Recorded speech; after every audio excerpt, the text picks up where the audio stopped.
Oh man, I'm more excited than a kid getting to skip Hebrew school. You think your school was boring? In my madrasa, you couldn't hear the lessons over the snoring. Yeah? Well, my Sunday school promised eternal life. And that's exactly how long it felt.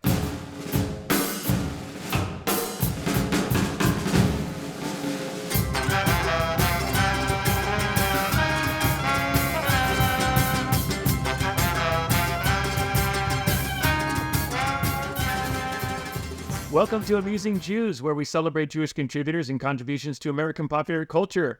I'm Jonathan Friedmann. And I'm Joey Angelfield.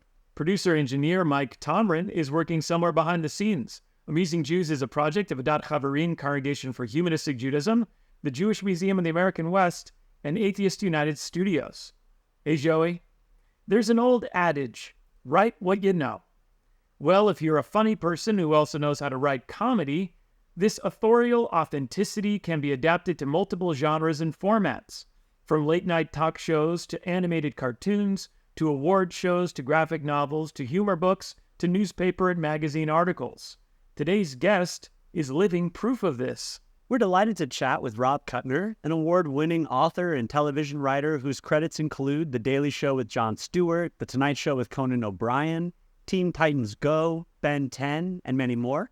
He's also written for the Oscars, Emmys, Writers Guild Awards, MTV Movie Awards, and other awards shows. His books include Apocalypse How, Snot Goblins and Other Tasteless Tales, and The Future According to Me. He's currently working on an animated action-adventure comedy series, God's Gang. Rob, welcome to Amusing Jews.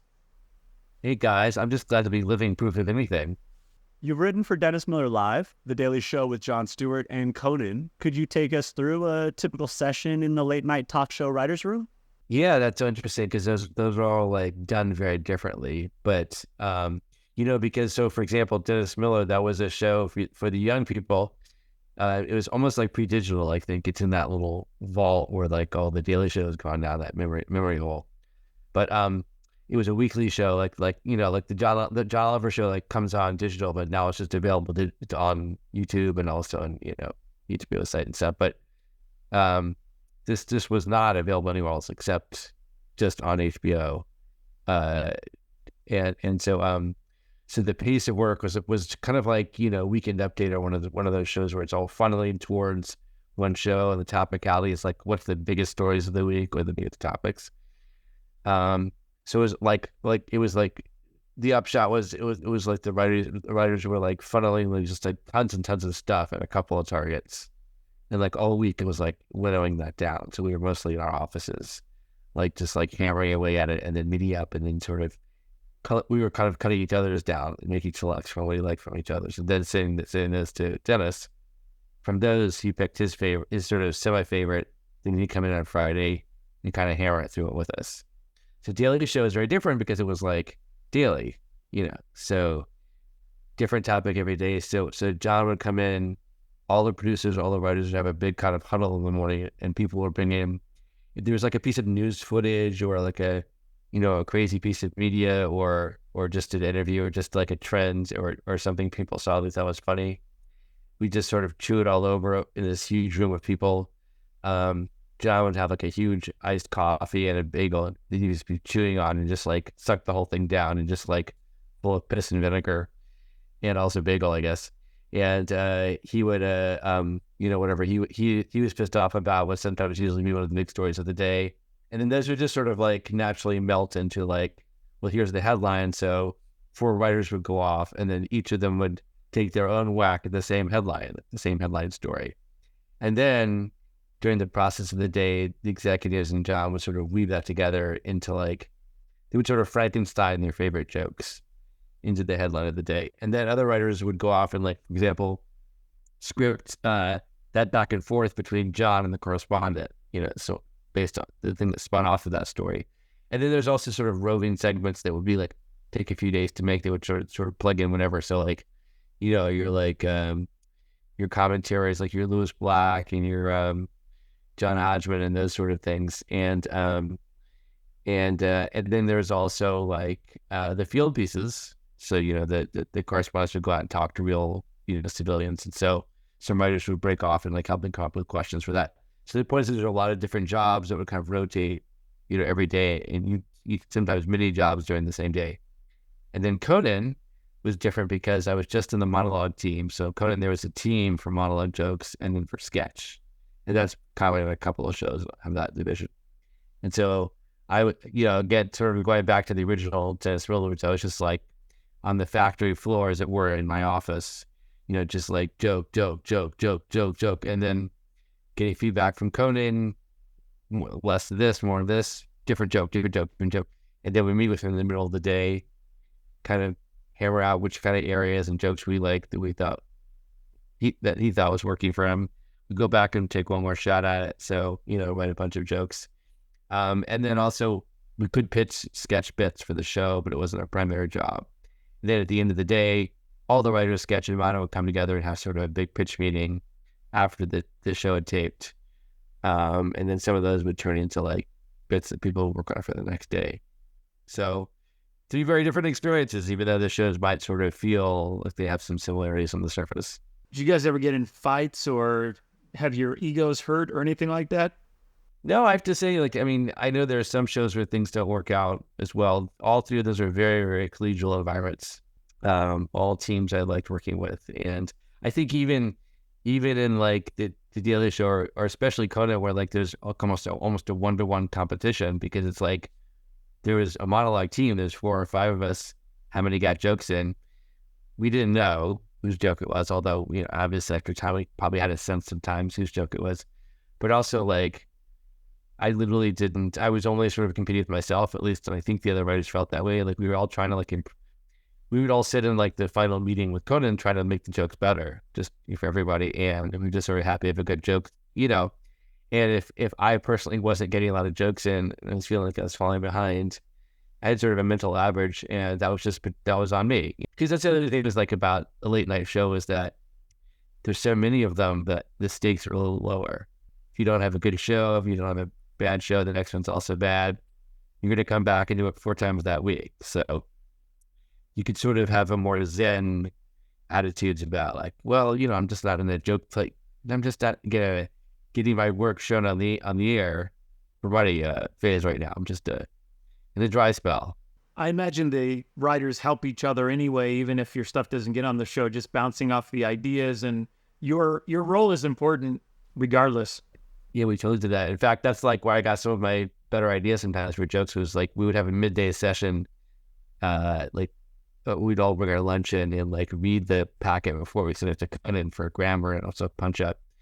And I would just get inspired hearing the other writers' takes, and then I would sort of like, that's when I write notes down for my second round of jokes, sometimes just from hearing the other people's ideas. Enjoying the show? Click like and subscribe. My kids will be thrilled to know that you wrote for Teen Titans Go, an animated kids show that also works on an adult level. I wondered if this multi-level humor is intentional or if it's simply the product of adult writers being adults writing for kids. Boy, I don't know how you can ever speak to intention. I think it always comes down to what makes people laugh. So I think it was that these particular writers who created it had this very juvenile take on the really sort of super serious properties of the DC universe, I think, which doesn't have that kind of lighthearted banter that the Marvel universe has, I think. I also think it's kind of nostalgically aimed too, like it's demographically, like these guys are like sort of Gen Xers. Like there's a whole, I don't know if you saw it or your kids saw it, there's a whole like Breakfast Club knockoff, episode where it's like, I mean, obviously Breakfast Club is not only from a certain generation, but it comes from that place. I think they just did demographically what they thought was like a funny generational goof on it, but they were given so much creative freedom that it got kind of anarchic. And I think that's what kids like how unseriously it takes itself. Like little kids especially too. And then I think grown-ups like the sort of hipness of it, where it's referential to like pop culture things and different takes on the properties. You've also written some humor books like the soon-to-be very useful travel and lifestyle guide, Apocalypse How, Turn the End Times into the Best of Times, which includes a foreword by Nostradamus himself. In terms of process, what's the biggest difference between writing for TV and the solitary writing of a single author book? Well, okay, so I mean, the good part is like get to just do your thing, you know. So when you write for TV, especially when you write for a host, which is mostly what I've been writing for, like it's all their filter, which is, of course, that's great because like their particular perspective was what has gotten them where they are and why they've been given the show, probably, or they've developed it as sort of a, you know, venom like symbiosis between them and their show. I think like, you know, like I think both Jon Stewart and Conan didn't exactly know what they were doing when they started their shows, but they both kind of found it. So whatever that is, they have a very specific thing they do, and so you have to do that thing. And so that's been my job, has been sort of like, you know, being a high wire act ventriloquist for like, you know, writing things in their voice. And then so you want to do your own thing, so it's great to do your own thing. And then, of course, the flip side of that is that a book is so many words. Even a book that has a lot of visuals like this one, like Apocalypse How, pretty visual, so many, you wouldn't believe it, so many friggin' words to fill it out. And you think like, oh yeah, man, I'm creative, I got something to say, I got to express myself, I got funny jokes, I'm going to write words, no problem. Listen, man, I write jokes for a living, and I'm like, this is a lot of jokes to have to write in a book, and they have to be good, and they have to be like evergreen, and they have to all fit the same topic, and they have to not be repetitive, be the same kind of joke. Not complaining, I'm just saying, like, it's just like, you know, it's like a book is a whole thing. Like that's why it endures, hopefully, is that like you really like just layer so much work into it. And so I think in a way, like kind of the opposite of what I was just saying, it's like, it's kind of a little bit, for lack of a better word, disposable. What you do in a late night show where it's like one day something's good, one day something's bad, the news changes. It's just kind of fly by day. The way a book is the opposite of that, like it's literally witty. Like, you know, I sort of was sort of used to writing more disposable stuff, and now so it was a big change for me to kind of like shift into that mode of like, well, we'll like endure. That's a really good point. And I've noticed on various YouTube channels for Conan and SNL and so forth, they will archive the good stuff on those channels so that you forget that 90% of SNL episodes were terrible. And they had like 10% wonderful moments, you know, but that's all that's preserved for, you know, eternity on the internet. I guess that's useful. The internet sort of as a curator now, right? It filters that stuff out. Yeah. Whereas, you know, writing a book, which is, you know, all of those words are you, and they're available at your local library, they're going to stick around for a while. Yeah, they can't filter that out, internet. Just try. Come at me, internet. I dare you. Your gleefully gross book of illustrated stories, Snot Goblins and Other Tasteless Tales, aimed at readers ages 8 to 12, was super fun to read, and I personally haven't been 12 in a long time.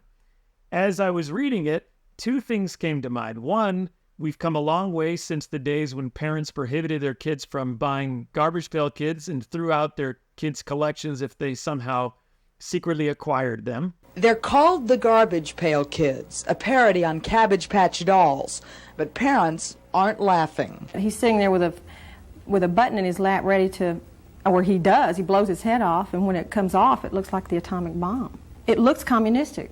And two, you managed to squeeze in some great Jewish humor, like when the vampire grandmother tells her pacifist grandson, "You look hungry. It would kill you to eat someone."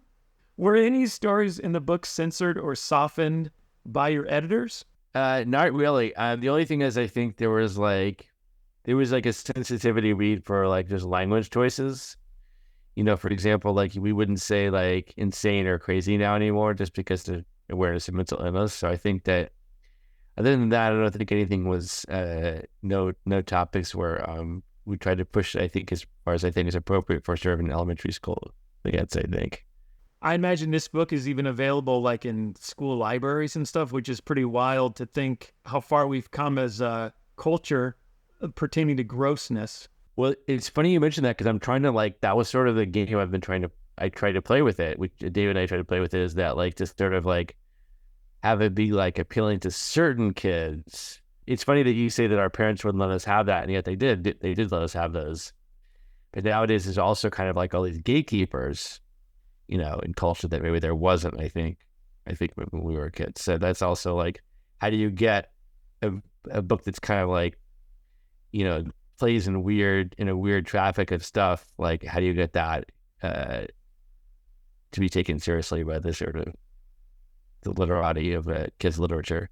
You know, speaking of Garbage Pail Kids and maybe the connection to your book, I noticed that R.L. Stein, of all people, wrote a blurb on the back cover. And of course, he more recently wrote a series of novels based on the Garbage Pail Kids. Do you know R.L. Stein? How did that come about? I have 2 kids, and we read all the Goosebumps stuff, and they both have been just obsessed with them. And I'd always sort of had R.L. Stein's, that sort of approach to horror as a kind of North Star for this book, like that kind of like serious, but not too serious, you know, not taking itself too serious approach that I think he has. But just at this one point, the publisher turns and says, "Hey, you guys got any blurbs? You got someone who can do blurb it?" And I was like, I just asked all around promiscuously, I was like, you know, any like writers who like write kids stuff, who write like comedy horror? And just a friend who did the perform shows with me, actually, his friend, he said knows R.L. Stein, and that's like the most tenuous, like, that's like, it's already gone by that point. Like, it might be lost at one friend. So it's like, okay, we need, but you know, nowadays we have these digital PDFs. I said, would you mind just sharing it with them, because it might just tickle his fancy. I didn't expect anything. And then I went through this whole process, like huge list of people usually don't get back to you. And then just one morning I woke up and I got an email, and it was like, thank you. And I was like, thank you who? And it was like, and it said, and this person said, I loved it. And pretty much what it says in that blurb, like, you know, it was outrageous. I loved it. Thanks for sharing it with me, Bob. I was like, who's Bob? And it was like, and then I saw like the fake files, like R.L. Stein. And it was like, I had no idea he liked it, had put the math and gotten my email, that he wrote that nice little thing. It was just like, I mean, talk about a way to wake up in the morning, especially because I don't think I was having any luck really so far with any of it. I got Stein before all the other people that you saw in there. So, and also there's this moment for somebody, you're like, nobody's going to do it because other authors are competitive and you don't know what gatekeepers people have. So I was like, nothing. And then I woke up and like, Bob, what? I didn't even know, like, wrote a nice thing for me. So that really sort of like felt like a little bit of rocket fuel for the whole project. Rob, you're working on a new animated children's series, God's Gang, which centers on a multicultural, multinational, interreligious team of superheroes. The main characters are Muslim, Hindu, Jewish, and Christian. How did God's Gang come about? There's a very popular Israeli satirical show called Eretz Nehederet, which is a long-running show. It's like kind of a combo of their SNL and their Daily Show. And it's like they're sort of one of their topical takes on the news. And so one of the head writers for that and I became professional and then personal friends when I was in the Daily Show. And he one day he said, I have my friend has this project, but it's just a little bit out there for me, but maybe interesting for you. So he showed it to me, and it was this project, God's Gang, you just described. It's for interfaith international heroes who are all like have like martial arts and like superpowers related to their faith traditions. And I just got it as an idea, like right away. I just thought it was a great idea. It was fresh. It hadn't been out there. It was obviously served good values. And the guy behind it is this Israeli entrepreneur. He used to work in Disney marketing a long time ago, and then he's like made a lot of money in tech and health, and he's very like broadly accomplished in a bunch of fields. But he had this like real spiritual awakening in this idea for the show, and as assembled a team, including me. So he got the art already created. He had a marketing team. He has like a social media team in place. Didn't have a writer. So my friend, the one I mentioned, like introduced us, and I thought it was a good idea. So I helped develop characters and the episodes, and then he raised enough venture capital to make the pilot of it. The idea is that it's such a risky topic that it would be a harder sell to just like walk into Netflix or one of these buyers and say, because it's religion, it's world religions, people are going to be touchy about it, so that's risky.